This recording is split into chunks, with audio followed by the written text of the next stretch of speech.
JP নাড্ডার কনভয়ে হামলার ঘটনার নতুন করে তদন্ত শুরু। 2020 সালে ডায়মন্ড হারবার যাবার পথে তৎকালীন বিজেপির সর্বভারতীয় সভাপতির কনভয়ে হামলার ঘটনা ঘটে। আর সেই ঘটনায় এফআইআরে অভিযুক্ত ছিল জাহাঙ্গীর খান। এফআইআর হলেও তদন্ত ঠিকমতো হয়নি দাবি করেছে পুলিশ। তদন্ত ঠিকমতো না হওয়ায় ছাড় পেয়ে যান জাহাঙ্গীর সহ অন্যান্য অভিযুক্তরা। জেপি নাড্ডার কনভয়ে হামলার ঘটনা নতুন করে শুরু করল ডায়মন্ড হারবার জেলা পুলিশ। জেপি নাড্ডার কনভয়ে হামলার ঘটনা আর তাতেই নতুন করে তদন্ত শুরু। 2020 সালে ডায়মন্ড হারবার যাওয়ার পথে তৎকালীন বিজেপির সর্বভারতীয় সভাপতির কনভয়ে হামলার ঘটনা ঘটেছিল। পরতে পরতে চমকের সাক্ষী থাকল দিল্লি। তৃণমূলের বিদ্রোহী সাংসদরা মিশে গেলেন এনসিপিআই বা ন্যাশনালিস্ট সিটিজেন্স পার্টি অফ ইন্ডিয়াতে। রবিবার সন্ধে লোকসভার স্পিকারের সঙ্গে দেখা করে বেরিয়ে কাকলি ঘোষ দস্তিদার বললেন, আমরা তৃণমূল সাংসদরা এনসিপিআই এর সঙ্গে জুড়ে যাচ্ছি, প্রধানমন্ত্রীর নেতৃত্বে এনডিএর সঙ্গে কাজ করব। ये जो झूठ appeal nationalist party of India से प्रधानमंत्री के नेतृत्व में एनडीए के साथ हम लोग काम करेंगे। এটা ন্যাশনালিস্ট সিটিজেন্স পার্টি এবং 20 জুলাই পার্লামেন্ট খুলবে, তখন এই দলটি বলতে পারে আমরাই 2/3 তৃণমূল থেকে জিতে আসা সাংসদ এখানে উপস্থিত আছি। ভাঙনেও চমক ছিল, এবার নতুন করে পথ চলাতেও চমক। লোকসভা স্পিকারের সঙ্গে দেখা করে তৃণমূলের বিদ্রোহী সাংসদরা তার হাতে চিঠি তুলে দিলেন। কাকলি ঘোষ দস্তিদার জানালেন তারা এনসিপিআই এর সঙ্গে মিশে যাচ্ছেন এবং বিজেপি নেতৃত্বাধীন এনডিএর সঙ্গে কাজ করবেন। हम लोग एआईटीसी से चुने हुए 20 सांसद स्पीकर साहब से मिलकर अलग बैठने का चिट्ठी दिया और ये 20 सांसद जो हमारे कुल मिला के जितने हैं उसमें से 2/3 से ज्यादा है। हम ये जो झूठ appeal nationalist party of India से, उसके बाद क्या होगा, हम काम करेंगे राष्ट्र के लिए और प्रधानमंत्री के नेतृत्व में एनडीए के साथ हम लोग काम करेंगे। ন্যাশনালিস্ট সিটিজেন্স পার্টি এই একটি পার্টির সঙ্গে এখন তৃণমূল কংগ্রেস যুক্ত হয়েছে এবং স্পিকার মহোদয়ের কাছে গিয়ে সই স্বাক্ষর সহ আবেদনপত্র জমা দেওয়া হয়েছে। এরপর লোকসভা খুলবে 20 জুলাই। তার আগে আমাদের আলাদা ব্লক থাকবে, সেই ব্লকে আমাদের আলাদা করে দপ্তর দেওয়া হবে ওই নতুন লোকসভার মধ্যে। তারপরে আরও একটি যে তৃণমূল কংগ্রেসের নামে আবার যে যাদের উপস্থিতি দেখা যাবে, তখন দুই পক্ষের মধ্যে কোনটা আসল তৃণমূল তা নিয়ে একটা আদালতে যাওয়া হবে এবং সেখান থেকে যা নির্ধারিত হবে সেটাকে মেনে নেওয়া হবে। জাতীয় রাজনীতিতে এ যেন সানডে সাসপেন্স, পরতে পরতে চমক। তৃণমূলের বিদ্রোহী সাংসদরা মিশে গেলেন এনসিপিআই বা ন্যাশনালিস্ট সিটিজেন্স পার্টি অফ ইন্ডিয়াতে। রবিবার বিকেলে যখন বিজেপি সাংসদ ও কেন্দ্রীয় মন্ত্রী ভূপেন্দ্র যাদবের বাড়িতে বৈঠক করছিলেন বিদ্রোহী তৃণমূল সাংসদরা, তখন অভিষেক বন্দ্যোপাধ্যায় চিঠি নিয়ে লোকসভার অধ্যক্ষের কাছে যান তৃণমূল সাংসদ কীর্তি আজাদ ও সাগরিকা ঘোষ। যে চিঠি তারা পৌঁছে দেন তাতে বলা হয়, তৃণমূল একটি অখণ্ড রাজনৈতিক দল, আইনত তৃণমূল একটি। তৃণমূলের সংসদীয় দলের মধ্যে কোনো পৃথক গোষ্ঠীকে যাতে স্বীকৃতি না দেওয়া হয়, তৃণমূলের বক্তব্য না শুনে কোনো সিদ্ধান্ত নেবেন না।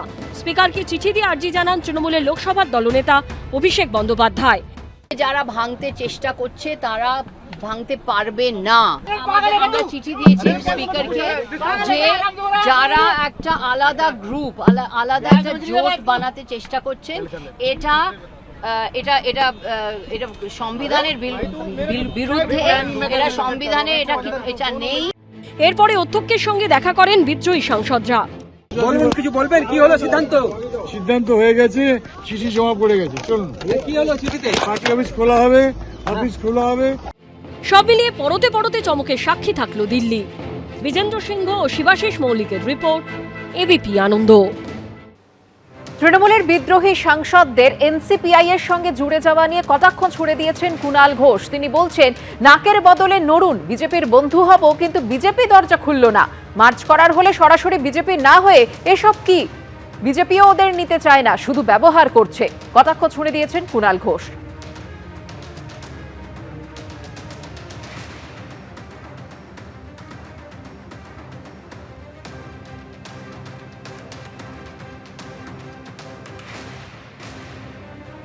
এনসিপিআই দলের সঙ্গে মিশে যাচ্ছে তৃণমূলের বিদ্রোহী ব্লক। হাওড়ার সাঁকরাইলে এনসিপিআই এর রেজিস্টার্ড অফিসে পৌঁছে গেল এবিপি আনন্দ।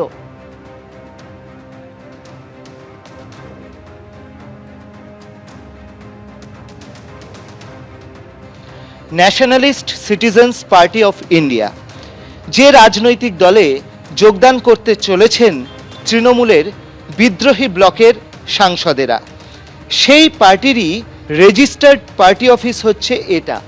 আমরা দেখতে পাচ্ছি জাগো বিশ্ব, হাটগাছা, বাণীপুর, পোস্ট অফিস হচ্ছে বাণীপুর, সাঁকরাইল।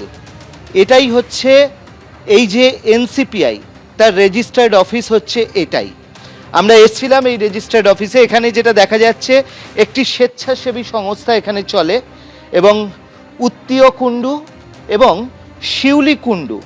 শিউলি কুণ্ডু হচ্ছেন অ্যাডভোকেট, হাইকোর্ট কলকাতা, এবং তার পাশাপাশি আমরা দেখতে পাচ্ছি উত্তীয় কুণ্ডু, তিনিও হচ্ছেন এই যে রাজনৈতিক দলটি, সেই রাজনৈতিক দলের একজন হচ্ছেন প্রেসিডেন্ট এবং একজন হচ্ছেন ভাইস প্রেসিডেন্ট, এই পদে রয়েছেন।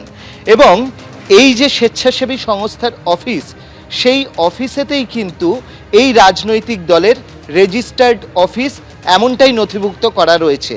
এবং আমরা যেরকমভাবে দেখতে পাচ্ছি যে এখানে এসছিলাম, এই যে উত্তীয় কুণ্ডু এবং শিউলি কুণ্ডু, তাদের সঙ্গে আমরা যোগাযোগ করার চেষ্টাও করি, যদিও তারা জানিয়েছেন এই মুহূর্তে তারা বাইরে রয়েছেন, পরবর্তী সময় তারা সংবাদ মাধ্যমের মুখোমুখি হবেন। কিন্তু যেটা দেখা যাচ্ছে, 20 থেকে 22 জন তৃণমূলের সাংসদ যে রাজনৈতিক দলে যোগদান করতে চলেছেন, তার যেরকম ত্রিপুরাতে রয়েছে, সেরকম বাংলাতে যেটা দেখা যাচ্ছে, তার যে রেজিস্টার্ড অফিস সেটা হচ্ছে একদম সাঁকরাইলের ভিতর দিকে। এই যে জাগো বিশ্ব, এই যে স্বেচ্ছাসেবী সংস্থা, সেই অফিসেতেই তাদেরও কিন্তু এই রাজনৈতিক দলটির রেজিস্টার্ড অফিসও কিন্তু এখানেই। ক্যামেরায় পার্থপ্রতিম রায়ের সঙ্গে অর্ণব মুখোপাধ্যায়, এবিপি আনন্দ, হাওড়া। দীর্ঘ জল্পনা আলোচনা বৈঠকের পর বিদ্রোহী তৃণমূল সাংসদরা মিশে গেলেন এনসিপিআই নামে একটি অচেনা দলের সঙ্গে। বিদ্রোহীদের তালিকায় স্পিকারের সামনে সই করলেন সুদীপ বন্দ্যোপাধ্যায়ও। এখন প্রশ্ন হলো, এবার তাঁর স্ত্রী নয়না বন্দ্যোপাধ্যায় কি করবেন? জন্ম হয়েছিল কালীঘাটে, কংগ্রেস ভেঙে তৃণমূল তৈরি করেছিলেন মমতা বন্দ্যোপাধ্যায়। তারই দলের সংখ্যাগরিষ্ঠ লোকসভার সাংসদরা আগেই নতুন ব্লক তৈরি করেছিলেন, এবার তারাই চমক দিলেন।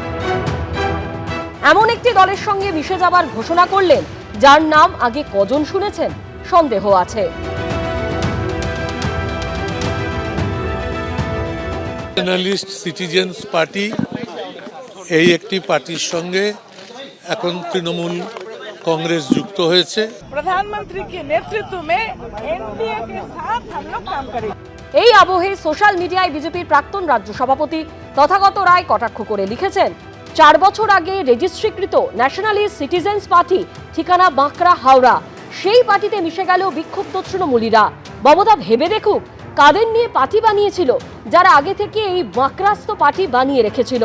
আর পশ্চিমবঙ্গের মানুষের একটা বিশাল অংশ ভেবে দেখুন কাদের তারা ভোট দিয়ে সংসদে পাঠিয়েছেন। তবু ভালো, এরা পটুয়াপাড়ার অগ্নিকন্যাকে গঙ্গা যাত্রায় পাঠিয়ে এনডিএকে সমর্থন করছে। এত ভঙ্গ বঙ্গদেশ, তবু রঙ্গ ভরা। সোশ্যাল মিডিয়ায় কটাক্ষ করে কুণাল ঘোষ লিখেছেন, শেষে ওটা কোন দল, নাকের বদলে নড়ুন, বিজেপির বন্ধু হব, কিন্তু বিজেপি তো দরজা খুলল না। মার্চ করার হলে সরাসরি বিজেপি না হয়ে এসব কি? বিজেপিও ওদের নিতে চায় না, শুধু ব্যবহার করছে। বাঘিনীর ছাতার তলা থেকে বেরিয়ে আজ ব্যাঙের ছাতার তলায়। বিজেপি বিরোধী ভোটে জিতে বিজেপির কোলে। রাজ্যসভার ইস্তফা মডেলের দম হলো না লোকসভায়। এদিকে নতুন প্রশ্ন হলো, সুদীপ বন্দ্যোপাধ্যায় মমতা বন্দ্যোপাধ্যায় সঙ্গ ছাড়ার পর তার স্ত্রী তৃণমূল বিধায়ক নয়না বন্দ্যোপাধ্যায় কি করবেন? জিতেছি ভোট কলকাতা শহর থেকে, লোকসভা বিধানসভা মিলিয়ে 10 বার। আমার স্ত্রী চৌরঙ্গী বিধানসভা থেকে 5 বার জিতেছে। তাহলে স্বামী স্ত্রী মিলিয়ে একটা পরিবার থেকে জিতেছে 15 বার। স্বাধীন ভারতে দ্বিতীয় কোনো পরিবার নেই। সুদীপদা বা নয়নাদি কারুর সঙ্গেই আমার কথা হয়নি। তো কথা হয়নি মানে এই নয় যে রাত্রিবেলা সুদীপদার সাথে কথা হবে না বা কালকে নয়নাদির সাথে কথা হবে না। এখন এই 64 থেকে সংখ্যাটা আরো বাড়তে পারে। পাল্টা কটাক্ষ ছুড়ে দিয়েছে মমতাপন্থী তৃণমূল। সুদীপদা 2-3 দিন আগে ফোন করেছিলেন, 3-4 দিন আগে, যে এই কুণাল তুমি মানে মমতার বাড়িতে সিআইডি গেছে? আমি বললাম হ্যাঁ দাদা, আমি ওখানে পৌঁছে গেছি, আমি আছি ওখানে। বললো তো থাকো, নয়না ওখানে যাচ্ছে। তো আমি অপেক্ষা করছিলাম, অপেক্ষা করতে করতে দেখি রাত এলো, ভোর হলো, দুপুর হলো, আবার রাত এলো, দিন বদলালো, নয়না দিয়ে এসে পৌঁছলেন না। এদিকে কুণাল ঘোষের বিতর্কিত মন্তব্য প্রসঙ্গে নয়না বন্দ্যোপাধ্যায় কার্যত হুঁশিয়ারির সুরে জানিয়েছেন, কুণাল ঘোষ যা বলেছেন তারপর দল তার বিরুদ্ধে ব্যবস্থা না নিলে তিনি তৃণমূলে থাকবেন কিনা তা নিয়ে সিদ্ধান্ত নেবেন। বিজেন্দ্র সিংহ, শিবাশিস মৌলিক ও অনির্বাণ বিশ্বাসের রিপোর্ট, এবিপি আনন্দ। শেষমেশ সুর বাঁধা হলো রবিবাসরীয় রাতে। তৃণমূলের বেসুরো সাংসদরা মিশে গেলেন nationalist citizens party of India বা এনসিপিআই নামে একটি দলের সঙ্গে। এই পরিস্থিতিতে যাঁরা এখনো মমতা বন্দ্যোপাধ্যায় তৃণমূলে রয়েছেন তাদের একাংশের সঙ্গেও অভিষেক বন্দ্যোপাধ্যায়ের সংঘাত বাঁধছে। लेकिन अभिषेक बनर्जी जो नेता है ना, उसको हम लोग मानते नहीं है भैया। बहुत दुख की बात है, वो लोग मेरा बात सुनते नहीं है। আগামী দিনে মমতা বন্দ্যোপাধ্যায় এবং তার সাথে পার্টির সাথে অভিষেক বন্দ্যোপাধ্যায় ছাড়া আর কোনো সাংসদ থাকবে বলে তো মনে তো হচ্ছে না। ভাঙন শুরু হওয়ার পর থেকে বিদ্রোহীদের নিশানায় অভিষেক বন্দ্যোপাধ্যায়। লাস্ট যে সেশন আমি অ্যাটেন্ড করেছিলাম, আমি একটা প্রশ্ন জমা দিইনি। তার কারণ হচ্ছে হঠাৎ করে এই কলকাতার ক্রাউন প্রিন্স সে তার দিল্লির রিংমাস্টার আমাদের ডেকে বলল যে আর কেউ কোনো প্রশ্ন দিতে পারবেন না। এই পরিস্থিতিতে যারা এখনো মমতা বন্দ্যোপাধ্যায় তৃণমূলে রয়েছে তাদের একাংশের সঙ্গে অভিষেক বন্দ্যোপাধ্যায়ের সংঘাত বাজছে। শনিবার সন্ধ্যায় মমতা বন্দ্যোপাধ্যায়ের কালীঘাটের বাড়িতে বসে তৃণমূলের কর্মসমিতির বৈঠক। সাংগঠনিক রদবদল নিয়ে ডাকা সেই বৈঠকে উপস্থিত ছিলেন মমতা বন্দ্যোপাধ্যায়, অভিষেক বন্দ্যোপাধ্যায়, কুণাল ঘোষ, সৌগত রায়, কল্যাণ বন্দ্যোপাধ্যায়, শোভনদেব চট্টোপাধ্যায়, দোলা সেন ও ডেরেক ওব্রায়েনরা। তৃণমূল সূত্রে খবর, ওই বৈঠকে মমতা বন্দ্যোপাধ্যায়ের সামনেই কুণাল ঘোষের চ্যালেঞ্জের মুখে পড়েন অভিষেক বন্দ্যোপাধ্যায়। বৈঠকে সংগঠনের রদবদল সংক্রান্ত কয়েকটি বিষয় অতি দ্রুত পদক্ষেপ করার কথা বলেন কুণাল ঘোষ। দাবিগুলি সেই মুহূর্তে মানতে রাজি হননি অভিষেক বন্দ্যোপাধ্যায়। তিনি বলেন এ বিষয়ে পরে আলোচনা হবে। তৃণমূল সূত্রে খবর, তখন কুণাল ঘোষ অভিষেক বন্দ্যোপাধ্যায়কে বলেন লেবু কচলে তেতো করবে না। এরপর অভিষেক বন্দ্যোপাধ্যায় কুণাল ঘোষকে বলেন সুমিত রায় সম্পর্কে আপনি সংবাদ মাধ্যমে বিরূপ বিবৃতি দিয়েছেন। কুণাল ঘোষ বলেন 100% বলেছি, কারণ সুমিত রায় দলের কেউ নন এবং তাকে কোনোভাবেই আমি দলের তরফে বিবৃতি দিয়ে ডিফেন্ড করতে পারবো না। অভিষেক বন্দ্যোপাধ্যায় বলেন আপনি আমার সম্পর্কেও বিরূপ মন্তব্য করেছেন। কুণাল ঘোষ বলেন আমি তোমার সম্পর্কে কোনো বিরূপ মন্তব্য করিনি। অভিষেক আমাদের দলের সর্বভারতীয় সাধারণ সম্পাদক, দলের অবস্থানে আমার নেতা, এবং ও বয়সে আমার থেকে ছোট হলেও ও আমাদের দলের অন্যতম শীর্ষ নেতা, আমাদের নেত্রী মমতা বন্দ্যোপাধ্যায়। আমি ওকে খুবই ভালোবাসতাম বা বাসি। তৃণমূল সূত্রে খবর, শনিবারের বৈঠকে কুণাল ঘোষ ও অভিষেক বন্দ্যোপাধ্যায়ের মধ্যে কথা কাটাকাটি চরমে ওঠে। তখন মমতা বন্দ্যোপাধ্যায় চেয়ার থেকে উঠে আসেন। অভিষেক বন্দ্যোপাধ্যায় ও কুণাল ঘোষ দুজনেরই মাথায় হাত রেখে বলেন কুল কুল, এখন মাথা ঠান্ডা করে একসঙ্গে কাজ করতে হবে, এখন মাথা গরম করার সময় নয়। সূত্রের খবর, কুণাল ঘোষ তখন মমতা বন্দ্যোপাধ্যায়কেও জানিয়ে দেন অভিষেক বন্দ্যোপাধ্যায়ের পিএ সুমিত রায়কে সমর্থন করে তিনি কোনো বিবৃতি দিতে পারবেন না। পরিস্থিতি সামলানোর চেষ্টা করেন কল্যাণ বন্দ্যোপাধ্যায়ও। আমি তো সুমিত রায়ের মুখপাত্র নই, সে কত বড় জিনিস আমি সে নিয়ে কোনো মন্তব্য করছি না।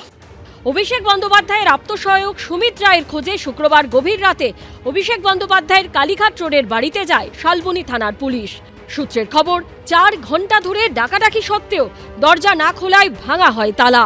পুলিশের দাবি, জমি জালিয়াতি ও প্রতারণা মামলায় ধৃত প্রাক্তন তৃণমূল বিধায়ক সুজয় হাজরাকে জেরা করে উঠে এসেছে অভিষেক বন্দ্যোপাধ্যায়ের আপ্তসহায়ক সুমিত রায়ের নাম।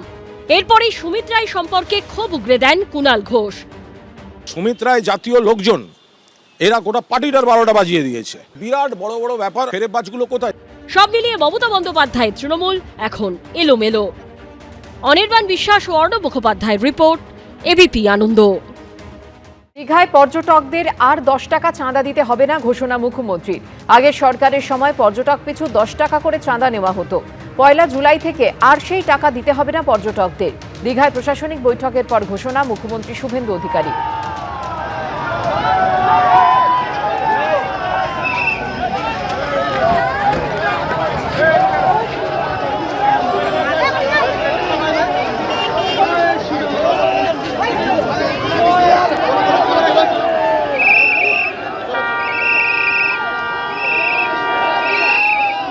যে চাঁদা নিতেন গত সরকার 10 টাকা করে, সেটা আমি প্রত্যাহার করলাম। 10 টাকা করে আমি বলবো না, এই যে হাত পেতে হোটেলের বিলের সঙ্গে এতে কত টাকা আসে জানেন বছরে? মাত্র 30 লক্ষ টাকা। এক তো 30 লক্ষ এখানে টুরিস্ট আসে না, যদি হিসাব করা যায় টুরিস্টের সংখ্যা অনেক বেশি হবে, অন্তত ডবল তোই হবে, 60 লাখ 70 লাখ তো হবে। তার মানে ওখানে ফাঁকি দেওয়া হতো। আর দ্বিতীয় হচ্ছে যে টুরিস্টরা এখানে আসছেন, আমি মনে করি রিচ পার্সনরা যে আসে না তা নয়, তারাও আসেন। দীঘা অপরূপ সুন্দর, মন্দারমণির বীচ তো ততোধিক সুন্দর, শঙ্করপুরকে তাজপুরকেও সাজানো যেতে পারে। কিন্তু যারা ইনকাম ট্যাক্স জিএসটি পেমেন্ট করছেন, তাদের কাছে আবার হাত পেতে 10 টাকা নেওয়া, এটা সরকারের রুচি বিরোধী কাজগুলো আমার মনে হচ্ছে। তাই আগামী 1 জুলাই থেকে ট্যুরিস্টদেরকে 10 টাকা করে দিতে হবে না, এটা খুবই আপত্তিকর। এবিপি আনন্দ, এগিয়ে থাকে, এগিয়ে রাখে।